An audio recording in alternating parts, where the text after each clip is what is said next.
Hey guys, today is Wednesday, May 23rd, 2018. Time for Bipolar Opposites. My name is Timothy Andrew Antonio Covenant. I don't know, I guess. Well, we'll see how long this takes, but I'm going to be your host for how long this takes.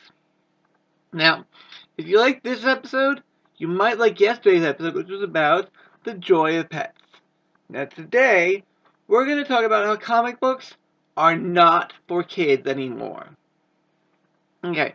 When I was a kid, I always liked all Marvel cartoons and the DC cartoons and all that stuff.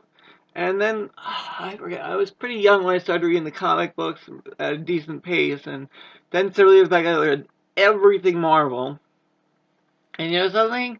Since I was a kid, so much has changed about the level of reading for comic books. I mean, let's face it, way back in the day, comic books were believed for kids, just little kids for fun, fun, fun, fun, fun, and ha ha, and that it was promoting illiteracy because it was talking down to kids.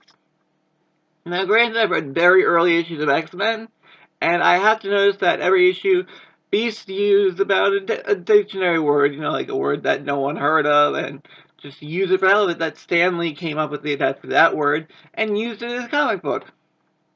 Granted, Stan Lee didn't write X-Men for very long, but the point was that he chose to use specific words that nobody had heard of and putting them in a sentence that made sense. If you looked up in the dictionary, you'd find that it made sense.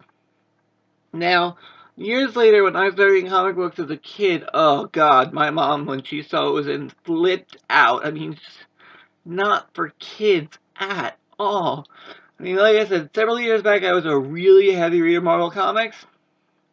None of them were kids. I mean, when I started reading when I was a kid, they had this one issue which was about a mutant brothel, including a character who stayed around as a mutant prostitute. Now, is that appropriate for kids?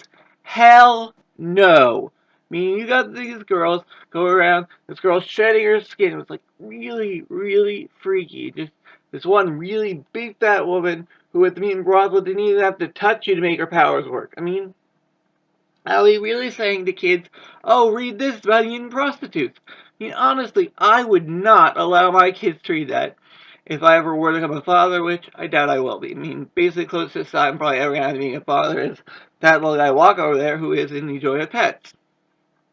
But, it's just, Marvel even did R-rated comics, which was where they literally had nudity and profanity. I mean, granted, regular Marvel comics were not as bad as that, but they did have sexual content. They had profanity, minor level, bitch, whore, everything like that. But, just not the way kids sort of remembered comic books. So no. So, like I said, if I were a kid, if I would have kids, I would let my kids read the comics until they were 13 years old. I know that sounds really, really weird, but I have respect for kids and being in the right age range, or ages for things. Speaking of which, tomorrow we're going to monitor the age ranges of kids and how appropriate they are to the movies that the parents take them to. Can't wait to talk to you then. Tim Coven, out.